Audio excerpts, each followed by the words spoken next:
François Bon, 1925-2025 et aujourd'hui un numéro un peu spécial, je ne vais pas le faire plus long que les autres, c'est déjà tellement long. Vous vous rendez compte? Ben voilà, c'est le 100e envoi, un tout petit peu moins de vidéos, mais quasiment autant. Ça veut dire qu'il y a au moins 50 heures à voir des vidéos sur quoi? Ben, sur ce tout petit calepin que Howard Phillips Lovecraft remplit jour le jour, petite case par petite case, dans toute son année à New York. Comment on ne serait pas parti à l'aventure? Qui aurait pu prévoir qu'à chaque petite case ouverte, on ait autant de bifurcations, de résonances? Et alors, tout de suite, avant de commencer, je reçois et j'envoie beaucoup de Colissimo. J'envoie des Colissimo parce que, peut-être vous le savez, mais dans une autre vie, qui est aussi sur cette même table, j'écris des livres, j'en expédie. Mais pour Lovecraft, rien que pour cette semaine, je viens de recevoir le WPA Guide to New York City. J'en ai parlé l'autre jour, un outil formidable. En plus, on peut le charger en version numérique. Et parce que toujours, je me sers livre et numérique, papier et EPUB à la fois. Il me fallait pour tout le travail parallèle qu'on fait sur Dunsany, Lord Dunsany, le grand inspirateur de Howard Phillips Lovecraft. Je voulais les avoir là, en imprimé, donc voilà qu'il m'arrive un Penguin, et puis là, encore un avis, votre Colissimo vous sera livré, mais je n'ai rien commandé. Puis alors après, j'étais en bagnole, j'étais sur la rocade, je me disais, mais tu crois pas que tu commences à dérailler? V'là que t'attends un livre que t'as commandé d'occasion, là, bom, parce que des fois on s'arrange, je télécharge beaucoup de trucs là, sur les circuits un peu parallèles, il me faut de la doc, dire mais alors ça veut dire que t'en es à un point où t'as commandé un livre et tu sais même plus lequel c'est, et ça trouble, vous savez, ça trouble. Et votre Colissimo est livré, je vais à la boîte aux lettres, là, c'est bien une étiquette de Colissimo, mais ça ressemble pas à un livre, ça pèse pas comme un livre. Alors évidemment, tu te dis, est-ce que c'est un truc louche? Et je commande aussi des fois des trucs d'électronique, des petits micros, des machins comme ça. Vous connaissez bien mes petits désordres. Je l'ouvre, et qu'est-ce que je trouve? Waouh! Hop là! Ça, je le garde pas, mais ça, oui, je le garde. Plus un joli petit mot envoyé de Néris-les-Bains, les villas Belle Époque, comme par hasard, 1925. Cher François, je vous dis pas, mais de toute façon, l'expéditeur se reconnaîtra. Et oui, parce qu'on est, je crois, pas loin de 115 maintenant à suivre, à participer à cette petite enquête. Il y a un petit noyau côté Bruxelles, il y a un noyau maintenant bien consistant de côté Montréal, on a des amis à Shanghai, et puis ainsi de suite. L'autre jour, dans le New York Times, il y avait une publicité pour les pastilles Vichy. Et moi, tout d'un coup, évidemment, je fais ma petite copie écran, et puis je m'excuse dans les vidéos, je dis « Ah ouais, mais je fais pas ça pour Lovecraft, je fais ça parce que ma grand-mère maternelle, elle avait toujours une boîte de pastilles Vichy là dans la cuisine, et puis c'était le rituel après dîner. On ouvrait la boîte de pastilles Vichy, on en prenait une. Alors là, j'ai pas osé l'ouvrir. Société Moinet, Vichy Santé, 6 rue Source Hôpital, 03200. Vous voyez que c'est de la vraie. Au sel naturel extrait des eaux du bassin de Vichy. Merci. Que ça m'arrive là, juste pour le 100e envoi de cette année avec Howard Phillips Lovecraft. Quelquefois, j'en aurais eu presque des larmes aux yeux, mais maintenant, on y va tout de suite. Allez, ordinateur. Alors, vous connaissez le principe. Notre petit calepin de Howard Phillips Lovecraft a été numérisé par la Brown University. C'était pas le cas quand j'y ai passé 2 mois dessus en 2015, que c'est faite toute la première ébauche, sinon j'y serais pas arrivé là à faire ce boulot. C'est un boulot qui remonte à 10 ans, recomplété, il y a eu depuis les traductions, des tas de lectures. Il fallait bien conclure, c'est pour ça le grand coup de pied au bouton. On met toujours des faux bruits dans YouTube quand on va dire des grossièretés, le coup de pied au qui je me suis lancé exprès le 31 décembre, c'était pour dire si si tu ne fais pas ça cette année, 1925-2025, et jour après jour, parce que nous aussi, là, on est le 12 avril et qu'on voyage ensemble dans ce grand marathon de 370 jours, puisque Lovecraft quitte New York le 6 janvier 2026, tu sais pas comment et pourquoi, et puis ça part, et puis tu vois, ça y est, ça fait 100 envois, 100e envoi. Alors maintenant, on a la chance donc qu'à la Brown University nous ait mis en ligne donc une numérisation très précise de ce diary 1925. Et là, pour le 12 avril, pour le 100e, on dirait qu'il l'avait prévu, Lovecraft. Il nous a fait un super truc, mot compte triple, oui, on a le droit de dire ça, parce que regardez dans le train, qu'est-ce qu'il fait? On train, puzzles. Tu fais des mots croisés, tout simplement. Mais juste à côté, tu as Moby Dick. Il a emmené pour son voyage Moby Dick. Bizarrement, c'est pas un livre qui appartient à sa bibliothèque. Mais récemment, il nous a dit que son grand ami James Morton, qui vient de déménager à Paterson, puisqu'il vient de prendre la direction de ce petit musée industriel dans le New Jersey, lui avait laissé des paquets de livres, comme par exemple une nouvelle traduction, enfin une traduction que ne connaît pas Lovecraft, une traduction intégrale des Mille et une nuits. Alors, est-ce qu'il prend là, ce Moby Dick qu'il n'avait jamais lu? Est-ce que Lovecraft aurait lu Bartleby, vous croyez? Aucune trace. Quel dommage. Et donc, c'est la grande excursion qui nous occupe depuis une dizaine de jours à Washington, au point qu'avec toutes les notes qu'il prend, tous les guides qu'il déchiffre, toutes les correspondances qu'il entretient, les conversations avec ses amis, tu te dis, il va y rester un mois à Washington. Et non.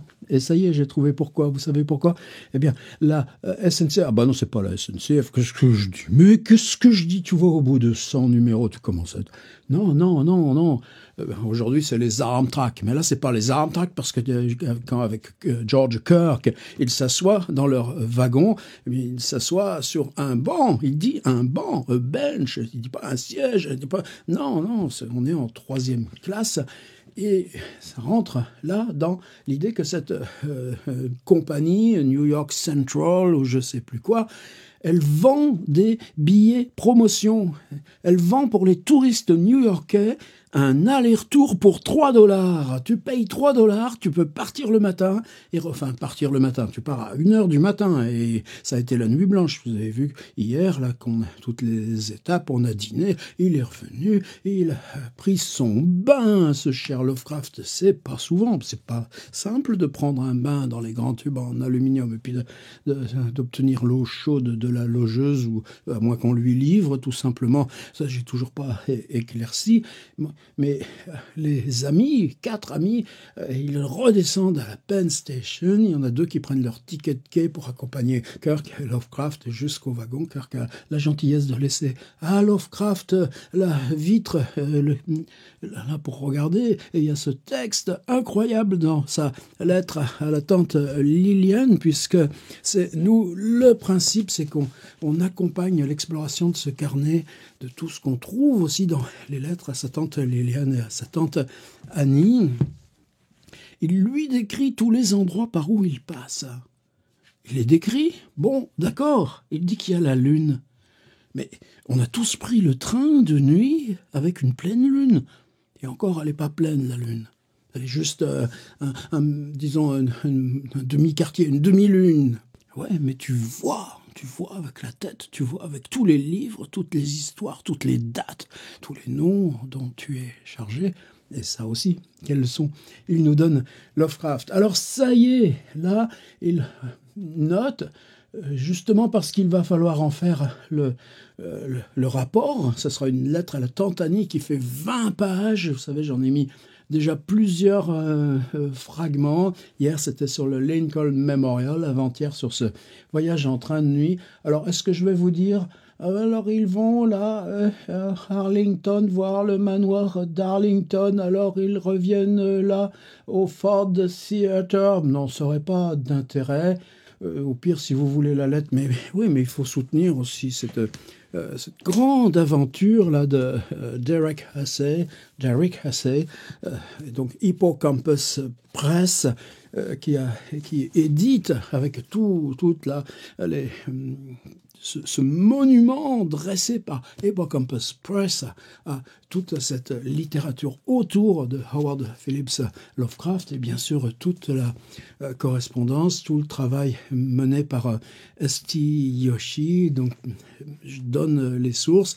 Un jour peut-être tout ça sera traduit en français, mais bon, ça c'est une discussion qu'on garde pour ailleurs.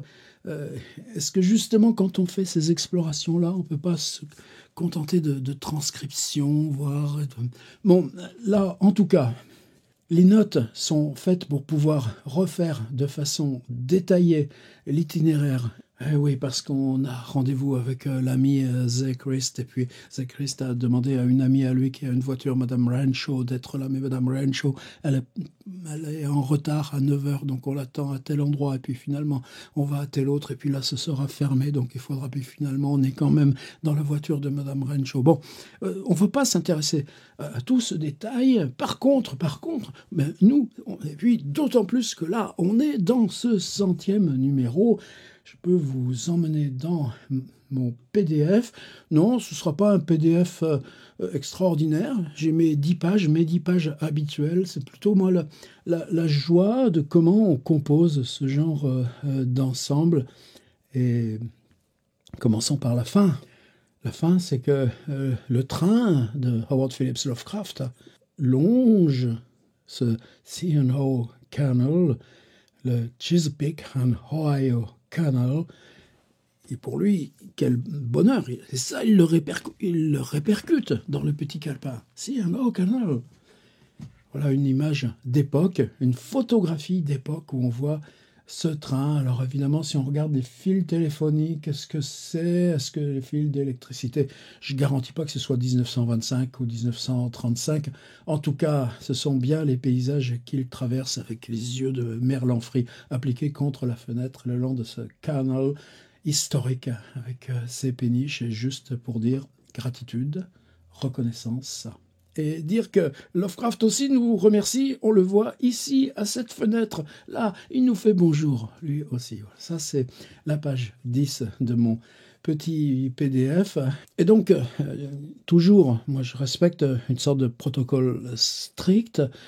En première partie, une transcription exacte des notes avec toutes ces abréviations. Vous savez que quelquefois, heureusement qu'on est en équipe pour les déchiffrer. On dispose aussi, pour vérification, d'une transcription de S.T. Yoshi. C'est incroyable, c'est peut-être 2 ou 3 fois, on était là, on divergeait sur une lettre. Non, c'est pas... Franchement, quel travail, quel travail.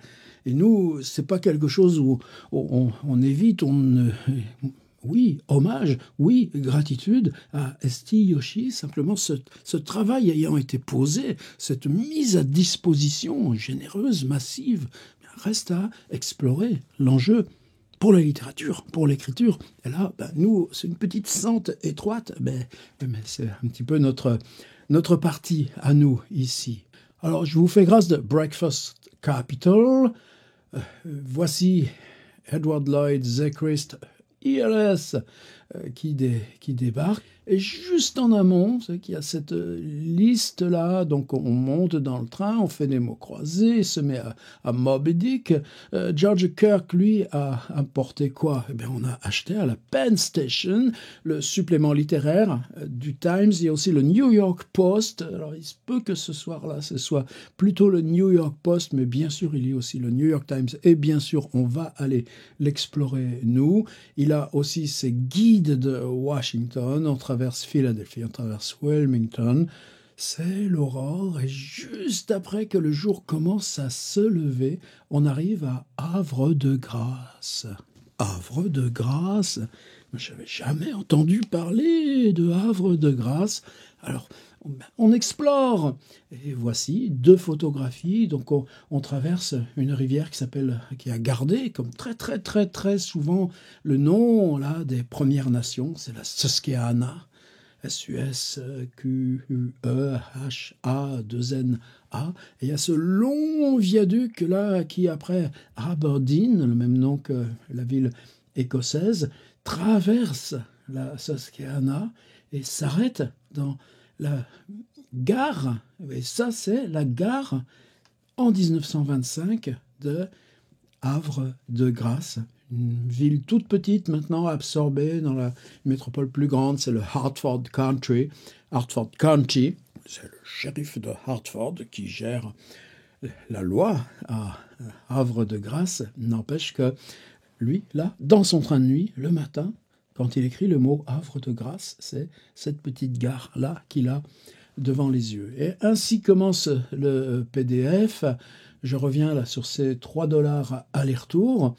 Est-ce que George Kirk va en profiter aussi ?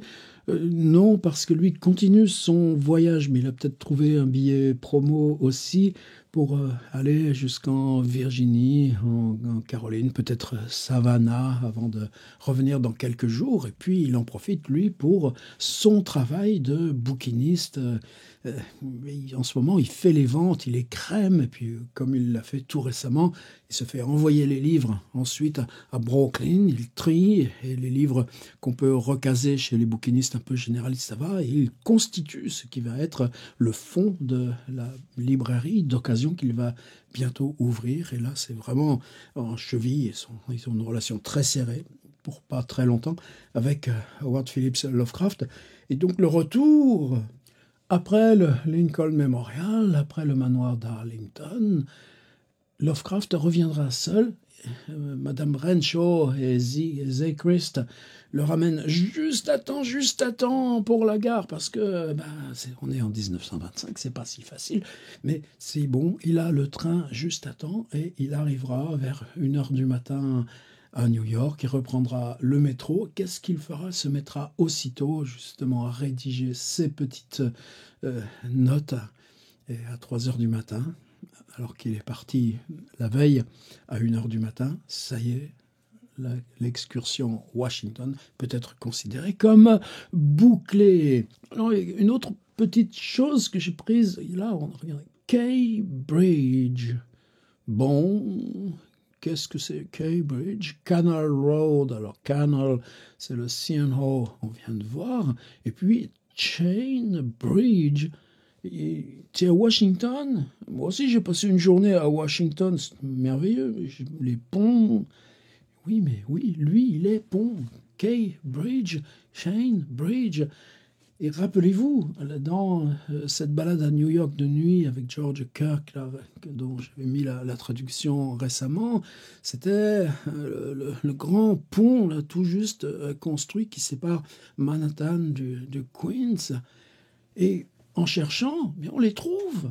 Voici Chain Bridge. Et Chain Bridge, c'est un pont complètement audacieux avec des structures semi-circulaires, des piliers pour les retenir. Et cette structure semi-circulaire, là on voit encore les échafaudages posés sur des chalands. C'est ce qui permet à des bateaux de haute taille de remonter. Quoi ? Le Potomac. Le Potomac. Et ce Chain Bridge, il sera justement inauguré en 1925. Donc il découvre le Chain Bridge alors qu'il est juste là au moment d'être fini de construire. On a l'explication de ce pourquoi il l'a noté dans le carnet. Mais, pardon, c'est Cambridge celui-ci.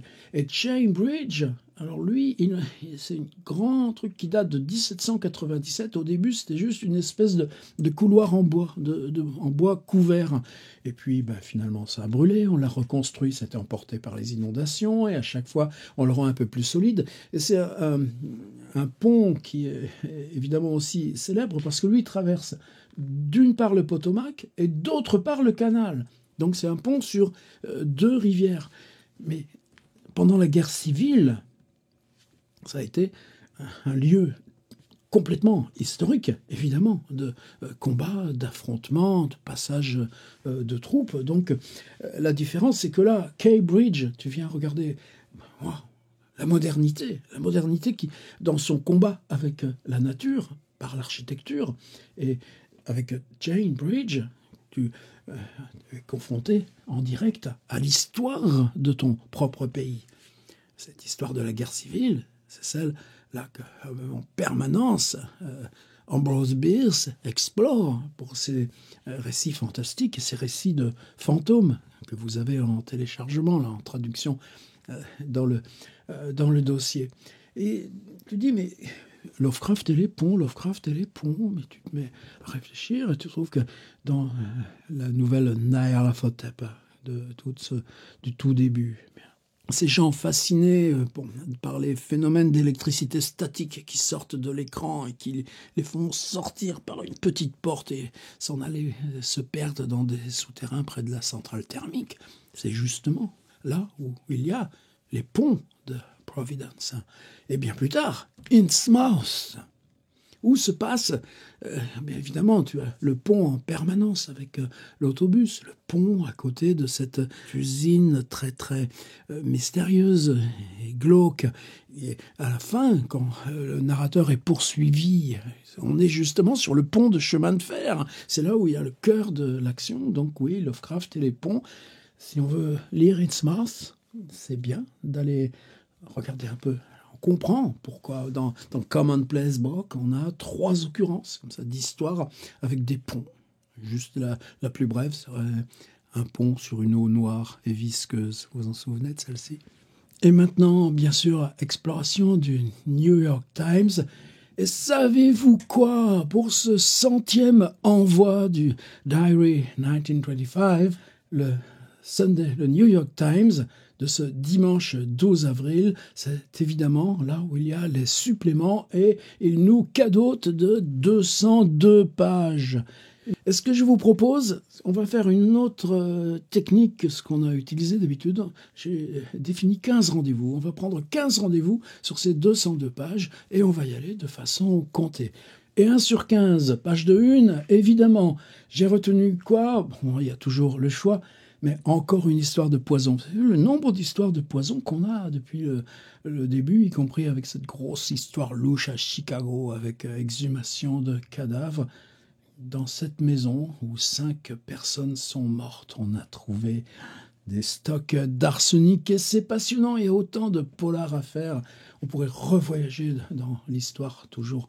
C'est comme si c'était la mort qui définissait le mouvement arrière de l'histoire.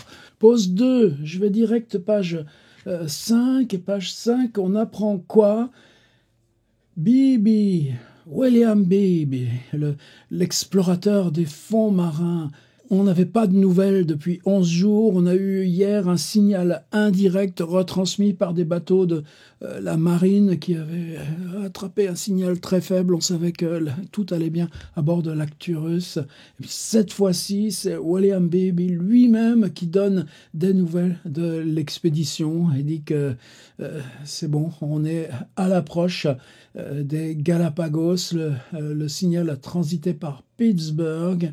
Et on a toujours, vous voyez, cette conjonction, comme dit S.T. Yoshi, Lovecraft, in a world of transition, ce qui fonde notre approche. Nous, on est dans une transition brutale, chaotique, tout bouge, tout s'accélère, on explore à tâtons, et c'est la question du présent. Mais l'époque, le contexte, en 1925, pour Lovecraft et les siens, c'est la même mixture. Et vous savez, comme dans toutes les fictions de Lovecraft, on est chuchotement dans la nuit. Et cette rangée d'étagères avec plein de cerveaux, chacun dans un bocal avec des trucs électriques qui permettent des transmissions radio très loin, directement de penser. Ben oui, toutes ces questions-là, évidemment, le passionnent au premier chef, et en particulier donc l'Arcturus, mais comme dans Montagne de la folie, avec les transmissions radio, les interruptions, les pannes d'émetteurs radio, ces inventions techniques, non pas que ça définisse un progrès, mais au contraire, que les obstacles soient renforcés. C'est-à-dire, la transition technique convoque l'inconnu pour qu'on le palpe de plus près. Et là, oui, ça compte. Et moi, j'ai gardé le petit article de l'Acturus. Pause 3, on s'en va, page 19. Un tiers des 3000 personnes aidées par les services de je sais pas quoi sont des jeunes filles qui ont fui leur famille pour essayer de faire carrière dans les théâtres à Broadway. Donc ça nous en fait 1000. Qui sait comment elles vivent, qu'est-ce qu'elles font? J'ai pris cet article. Inscrivez-vous, vous l'avez dans le PDF. Étape numéro 4, on s'en va, page 24. Oui, il y aurait d'autres sélections à faire. 23, 24, une publicité, première publicité. On voit très souvent dans notre carnet, souvent juste le nom Taylor, Tailor. Au début, je pensais que c'était des questions de fringues à réparer. Non, Taylor, c'est... on a vu dans Harlem là, un panneau là, d'une des boutiques. C'est tout simplement ce qu'on appelle aujourd'hui les pressings avec notre anglicisme, mais ça leur ferait bien dire « Where is the pressing ?» The pressing is rich or your tailor.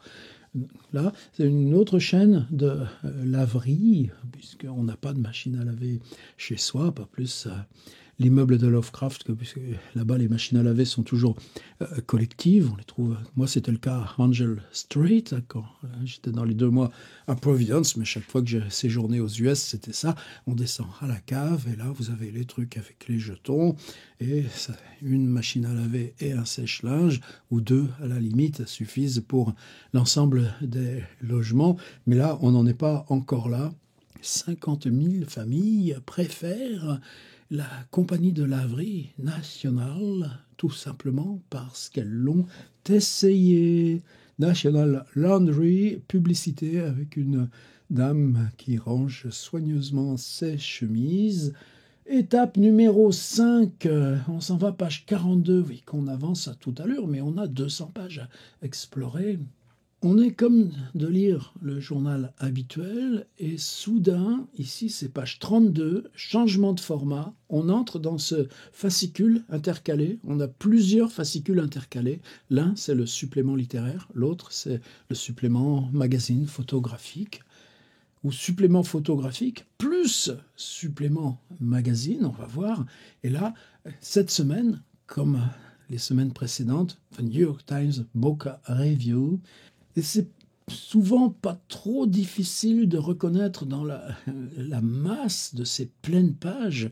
Et on n'est pas du tout dans une idée de supplément littéraire comme ces pauvres ressucés qu'on a maintenant. C'est des dossiers. Et quelquefois, on trouve 4, 5 choses où on se dit « Waouh, là, ça a dû le passionner. » Là, celui-ci, je pense que là, il a... Death Verdict on the Novel. Et la question de la réalité du roman, Lovecraft n'appelle pas ces histoires romans. Il appelle ça, on en a parlé hier avec ce mot The Story, comme il dit de La Maison Maudite. Il ne prononce pas le titre. Pour lui, c'est un récit, histoire. Et parce qu'il faut l'illusion là, de la réalité pour qu'on soit mis, malgré nous, dans des conditions où on découvre qu'il ne s'agit pas de la réalité à laquelle on s'attendait dans notre usage quotidien, ordinaire. Et c'est ça qui fait la grande force, le muscle là, des très rares littérateurs qui entrent dans le fantastique. Et là, c'est une conférence. Alors, cette conférence, c'est un brave monsieur, vous trouverez son nom. Oui, je l'ai traduite. Et si je reviens dans mon PDF, vous savez que c'est un rituel. J'ai toujours une traduction d'un article. Ici, je voulais qu'il soit très très bref. J'ai pris juste une publicité que j'ai remise un peu plus loin.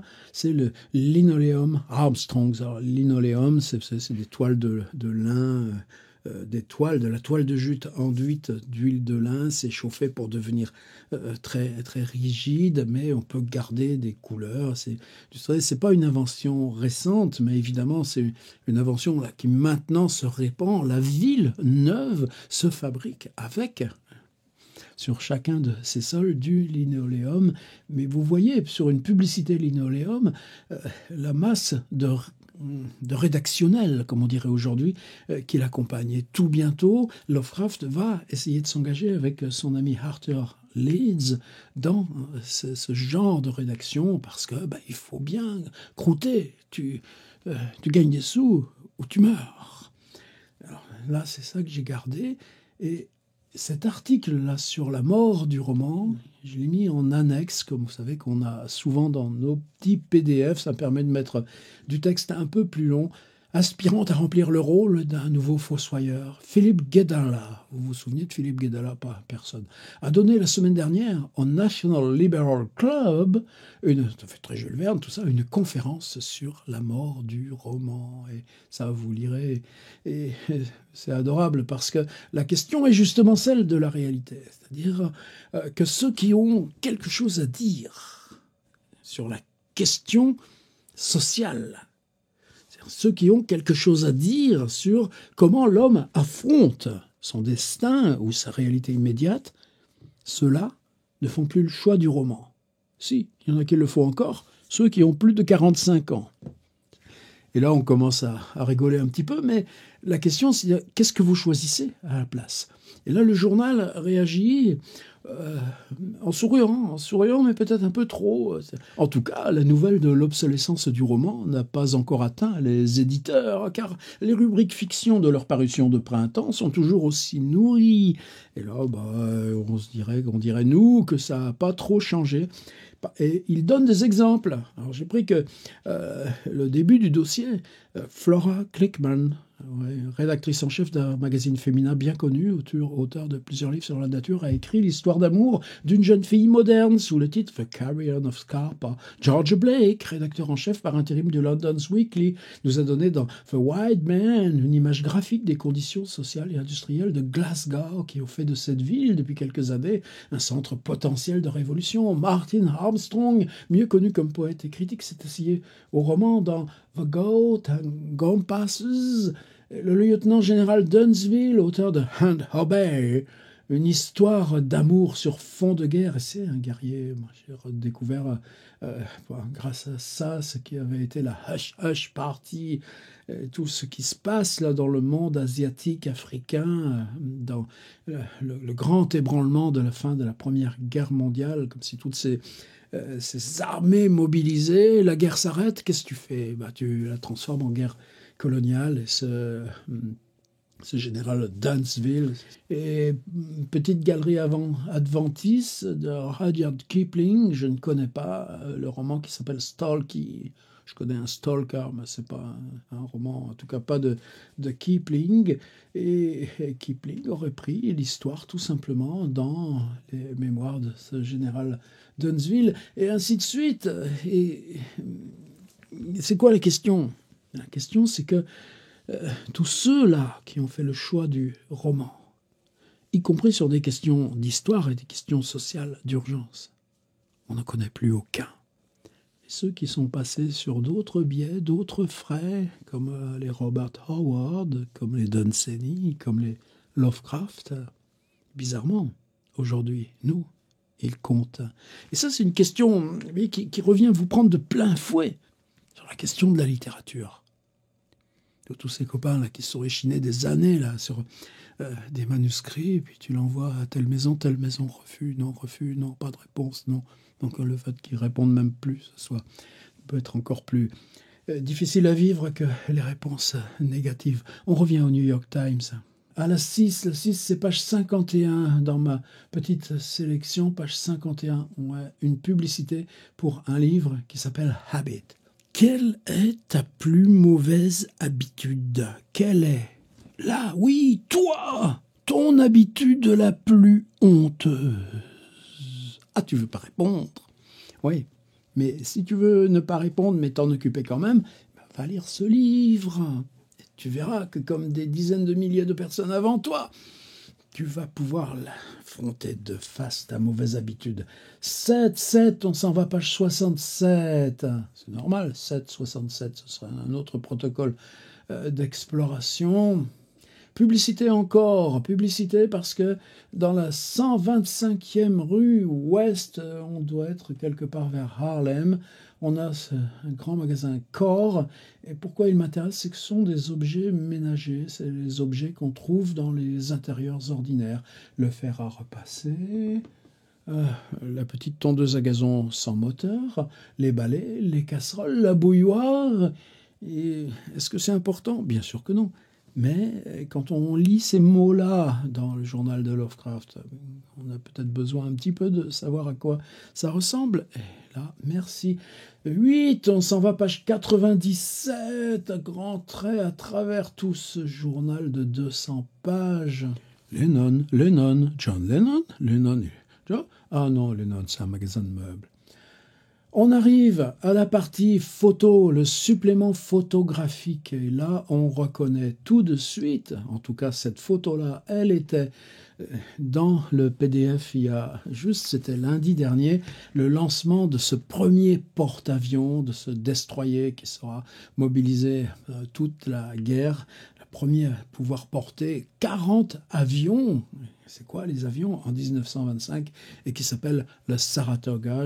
Et évidemment, je ne pouvais pas laisser passer puisque Saratoga, c'est la ville en ce moment où réside Sonia, l'épouse de Lovecraft. On avait cette photo exactement. Alors évidemment, heureusement que là, j'ai pu retrouver la photo originale. C'est bien mieux que quand c'est juste reproduit dans le journal et rescanné automatiquement depuis, puisqu'on a la chance d'avoir ces archives, je crois, depuis 1876. Par contre, je n'avais jamais retrouvé celle-ci, et c'est une photo magnifique. C'est la rampe de lancement, on laisse glisser, on lâche les amarres, et le destroyer s'en va, quitte là l'espace du chantier pour se retrouver sur l'eau, et on voit tous les gens de côté. On l'a évidemment baptisé en brisant une bouteille sur l'étrave. Voilà, le lancement du Saratoga, et j'ai trouvé ça. Alors qui c'est ça? Monsieur Willy Wolf. Vous vous souvenez pas de Monsieur Willy Wolf? Il est polonais. Alors, il ne doit pas s'appeler exactement Willy Wolf. Il est habillé en quoi? Il est habillé en plongeur avec une tête de mort et des tibias entrecroisés. Willy Wolf vient de se jeter à Rouen depuis le pont le plus haut de France, le pont sur l'estuaire de la Seine, et il a réussi son pari.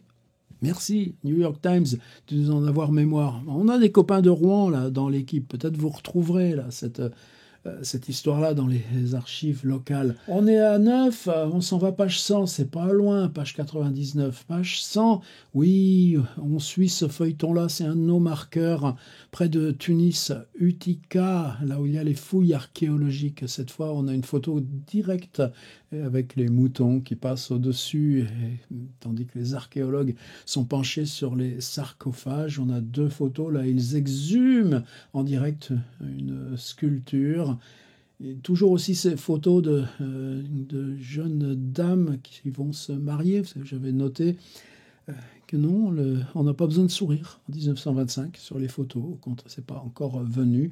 Oh, cette belle photographie du piano, de harpe et violon. Et évidemment, ce sont 3 sœurs, les sœurs Morgan de Boston, qui font une tournée de concerts partout en Amérique. Elles sont en Virginie.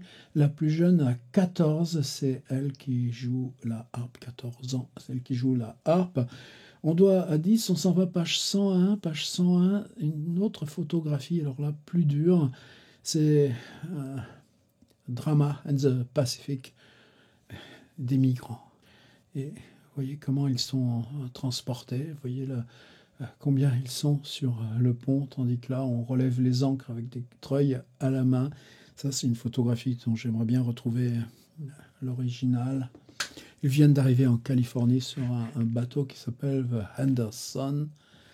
C'est frustrant de jamais s'arrêter. Mais dans ce cas-là, abonnez-vous pour le recevoir tous les jours. 370 moins 100 reste 270. Cette page de publicité sur les linoléums avec ce rédactionnel, parce que ça, on va devoir l'interroger pour Lovecraft, mais qu'est-ce qui est intéressant? C'est ces formes abstraites, presque labyrinthes. Évidemment, c'est abstrait, puisque le linoléum, on le produit industriellement, mais ce sont des figures abstraites qui sont reproduites dans le journal comme étant les motifs principaux. On va maintenant aller vite vers la fin. J'ai retenu la page 116, juste pour sa composition. Vous croyez que c'est facile en 1925, avec vos appareils, d'arriver à saisir un cheval au moment où il est suspendu en l'air après le saut sur la barrière? Eh bien, on y arrive ici. Pas mal de pages de sport, évidemment, on commence à s'habituer. On arrive au deuxième supplément, le supplément magazine, qui revient au format plus réduit du supplément littéraire. Celle-ci, je me souviens plus si je l'ai mise dans ma liste ou pas. Et pourtant, elle est passionnante. C'est chaque fois, chaque semaine maintenant, on a une pleine page à propos du cinéma, y compris les mutations techniques du cinéma. Plusieurs fois, ça a été passionnant. Évidemment, des entretiens avec des choses à propos des nouveaux films. Et là, on nous dit que cette semaine, ça n'a pas été si terrible que ça. On a ce petit encart technique dont on peut supposer que Dench, l'ami de Lovecraft, c'est un petit peu de ça qu'il vit, de notes techniques sur le cinéma. Et là, c'est simplement la musique. Or, la musique, s'il s'agit encore de films muets, comment vous la composez, comment vous la préparez, comment vous l'associez, ou bien simplement pas du tout. Et ici, simplement parce qu'on retrouve des actrices comme Eleanor Boardman dans Proud Flesh. Ça veut dire quoi? La fière viande, j'espère que c'est autre chose. Mais le journaliste qui s'appelle Mardon Howell, on a loué pour un tournage son château à Madame la Marquise, le bailli de la falaise de l'Accoudray. Et on nous raconte, ces actrices nous racontent, qu'est-ce que c'était de tourner. D'abord, toutes les scènes de studio, qu'évidemment, on tourne à New York, mais ensuite, ça y est, on prend le paquebot et on va tourner ce qui reste dans ces magnifiques châteaux français et en lien direct avec les gens qui vous reçoivent de cette vieille aristocratie. Bon, fondamental, pas fondamental, c'est un petit élément de la fresque. Hein. On est presque au bout, j'avais dit 187, on saute 15 pages.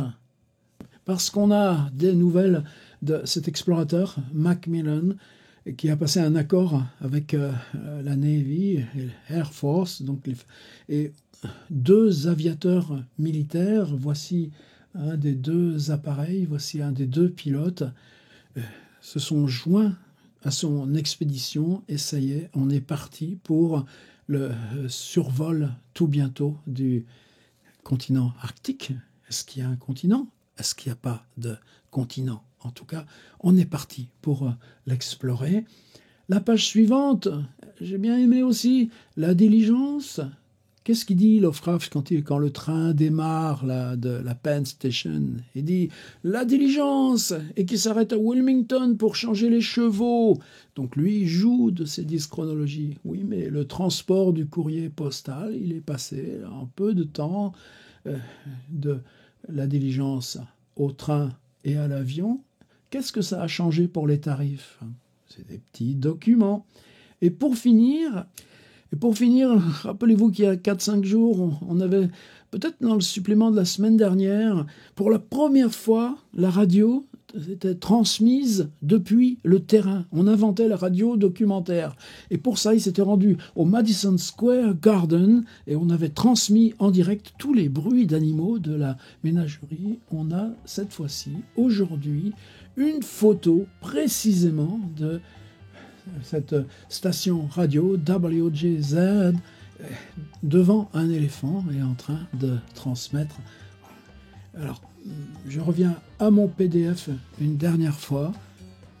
10 pages, les articles de journaux dont je vous ai parlé, ce petit arrêt ensemble à Havre de Grâce avec 2 images d'époque, les repères pris par Lovecraft, ces questions-là de Cambridge et Cambridge, pourquoi à Washington il note là comme un grand événement d'avoir vu quoi? Des ponts. Annexe, la mort du roman. Et tout à la fin, ce sur quoi je termine. À vous toutes et tous, les 115 qui se sont inscrits m'avaient fait cette générosité. Et quand bien même vous ne m'avez pas envoyé de pastilles Vichy, un grand merci, gratitude, reconnaissance, parce qu'il faut continuer le marathon. Bien sûr, c'est pas facile. Énergie, fatigue, mais sûr, on continue. Rendez-vous pour le 200e? Non, rendez-vous demain, tout simplement. Merci.